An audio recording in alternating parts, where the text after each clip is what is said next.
What's up, guys? I'm trying to make a video on this. This is my little short bed project. I bought this truck. It was a long bed, full drive with a 4.8. I bought it from one of my buddies. He just used it for like a work truck, so it's pretty rough. I ended up shortening the frame and making it a short bed. Bought the bed on Facebook Marketplace. And shorten the frame. I followed a guy on YouTube. I think it's Gearhead for Life or something like that. It's called Project Vandal. I just kind of copied what he did. You just cut out the welds at the seams from factory and take like 14 inches out the middle and then slide it back together. I didn't videotape any of it, but you can look at his videos. While I was at it, I put a 3/4 drop on it. I put 3/4 ton torsion keys in the front, which if you didn't know, those will lower a 1/2 ton full drive. And then I've got 2-inch drop shackles in the back, and the leaf spring mounts in the front that drop at 2 inches. And I removed the 2-inch block that comes on the full drive models. But I'm going to be putting some gears in it today. It's got 373s right now. And I'm going to go ahead and go to a 410. And I'm putting a Yukon Posi in it. These are normally like $600 or $700, and Amazon had it for like $300. So not a bad deal there. And then ordered the gears from Quick Performance. I've ordered a lot of stuff from them before. 410s. It's kind of like there's no brand on them, so I don't know if it's their house deal or what. $100. And then the master install kit for GM 8.6 10 bolt. It's got your seals, bearings, stuff like that. And then actually I think that Yukon carrier uses a different carrier bearing. I'm not sure. I think they're like a different size or something. I don't know. So I got those from Quick Performance. And then since it's full drive, we're gonna have to change the front gears too. I ordered just a whole front diff from a junkyard on eBay. I think it's like Terryville Auto Salvage or something. The 410s are kind of rare for a 1/2 ton. This one came out of a Tahoe, I believe. Hopefully it's still good. I think I paid like $350 for it shipped, which is cheaper than most of the ones on eBay, but hopefully it's still good. I mean, by the time I buy gears and an install kit for the front, I probably would have almost spent the same amount or more, and I don't have to tear it apart or nothing. Just replace the whole front diff. So the first thing I'm gonna do is pull the back wheels and tires off, pull the drive shaft off, and pull the brakes off, and then probably drain the fluid, and I'll get back to you.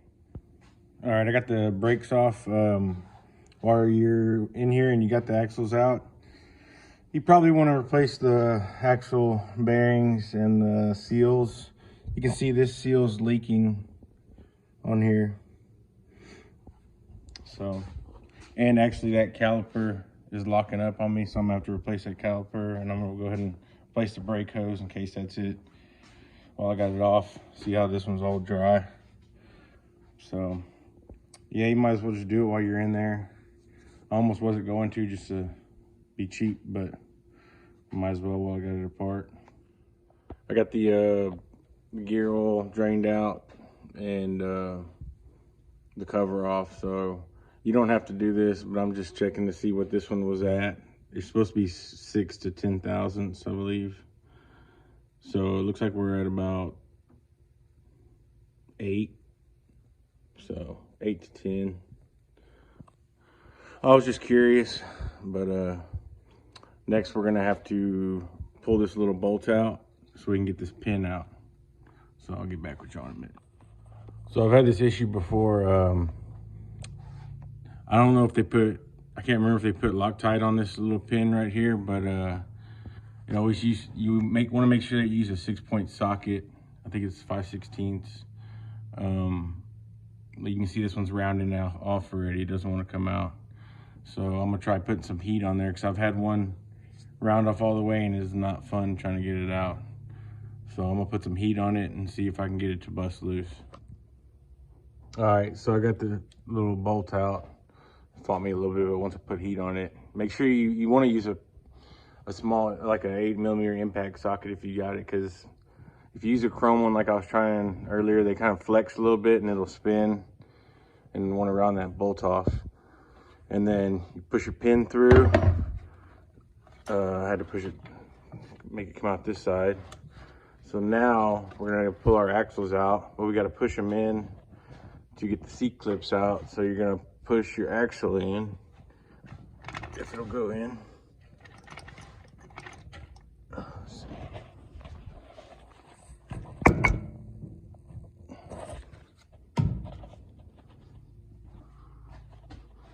So there's your C-clip in there.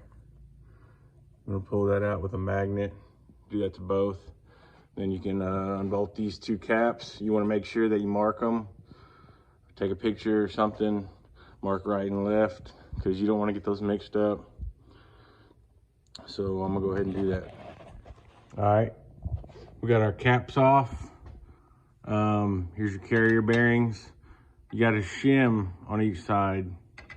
You don't want to get those mixed up. You may be able to get lucky, use the same shims that you had. Those are what set your backlash, so it moves your ring gear either closer to your pinion gear or further away if you got not enough backlash or whatever. So make sure you want to try not to get those messed up, and be careful with them because they're cast. So if you're trying to get this thing in here and beating on it with a hammer or something, and you got these in a bind, you can break them. I have broken before. What else? Oh, and to get this carrier out, I usually just stick a pry bar in here and kind of jerk it out or whatever. But let me get it out and I'll show y'all. I also forgot to say that you need to pull the axles out before you try to get this carrier out, or it's never going to come out. But if you're just doing a ring and pinion, which I'm doing the carrier too, you got to be careful with these because sometimes they're left-handed threads, and if you got a good impact on there, you will, and you're going the wrong way, you will break those bolts off in there. So just be mindful of that. This is like an old G80, but I guess the clutches or whatever are worn out in it because I didn't want to kick Posi very much. So now that we got our carrier out, you can see the pinion gear. So we're gonna take that out next, and you got to take the pinion nut off. It's, those are usually pretty tight. There's a crush sleeve behind it. So we'll pull that bolt out, and then a lot of times you have to have a puller to pull this off, but I don't have one, so I'm just gonna try to beat it from the backside with a hammer.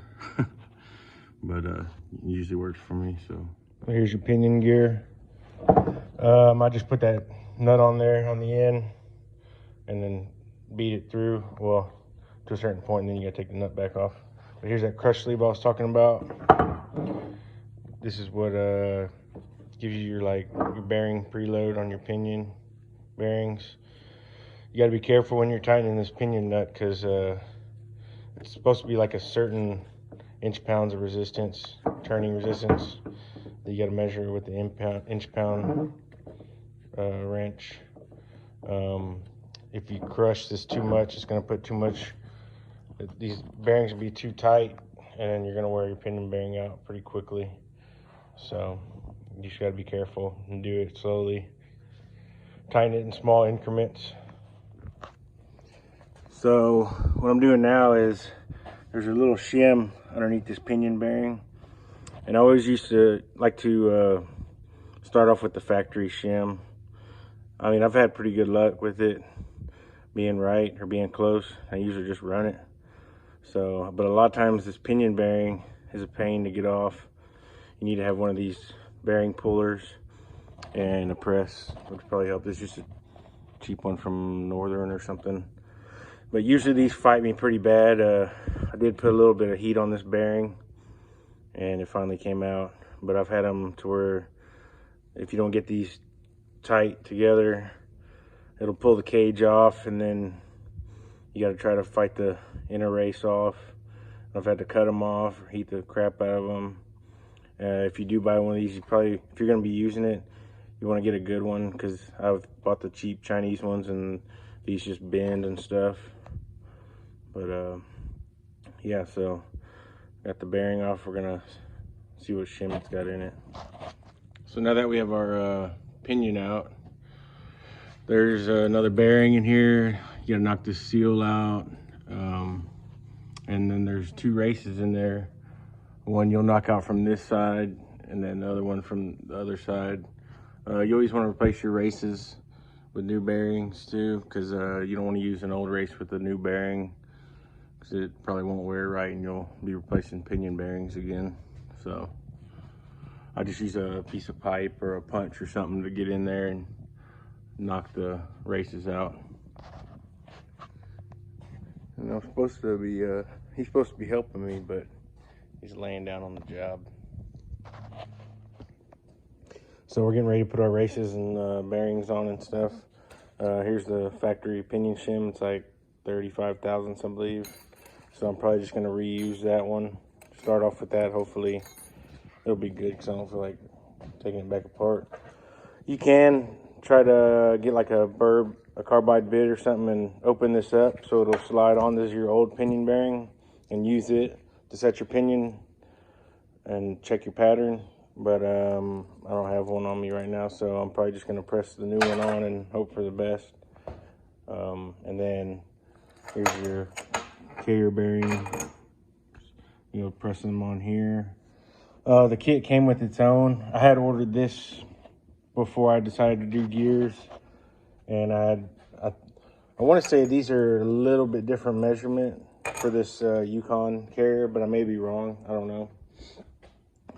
I do get a tiny bit different measurement, but I don't know if it matters or not. So yeah, I'm gonna press these bearings on, and then we're gonna knock our races in here for the pinion on this side and this side. Make sure you got everything cleaned out nice. You need to, if you don't have a good scraper for scraping gasket material, this is pretty legit right here. Carbide works good for this housing. Much better than the old school scrapers. So we're gonna go ahead and press that stuff on, and I'll get back. I got my ring gear on. These are left-handed threads on this one. Make sure you put red Loctite. The kit comes with it. Got my bearings pressed on. Had me make me a little tool out of some pipe to press it on, because you don't want to press against this cage. You want to press against right here. I didn't have I didn't have anything laying around that I could use to press that on, so I stuck this in the freezer for about an hour, and then I heated this up with this torch to about 300 degrees, and it dropped right in. And I got my shim under there. I just used the factory shim. I got the seals, the races drove in the rear end, and I used this cheap Amazon race driver. So now we're gonna go ahead and put the pinion gear in. All right, I've got the ring and pinion in there, and I've had to take this in and out a couple times. I tried to use the stock shims, but it was too tight. So I swapped them, and it was too loose then, so I had to add a 10,000th shim to this side and make this one 10,000ths skinnier or thinner. So now I'm shooting for 6 to 10.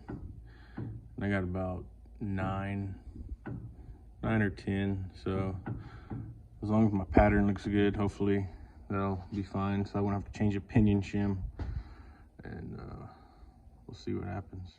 All right, so I ran my pattern on there, and it's not perfect, but I'm just gonna roll with it because I don't feel like taking the pinion back out and playing with the shim.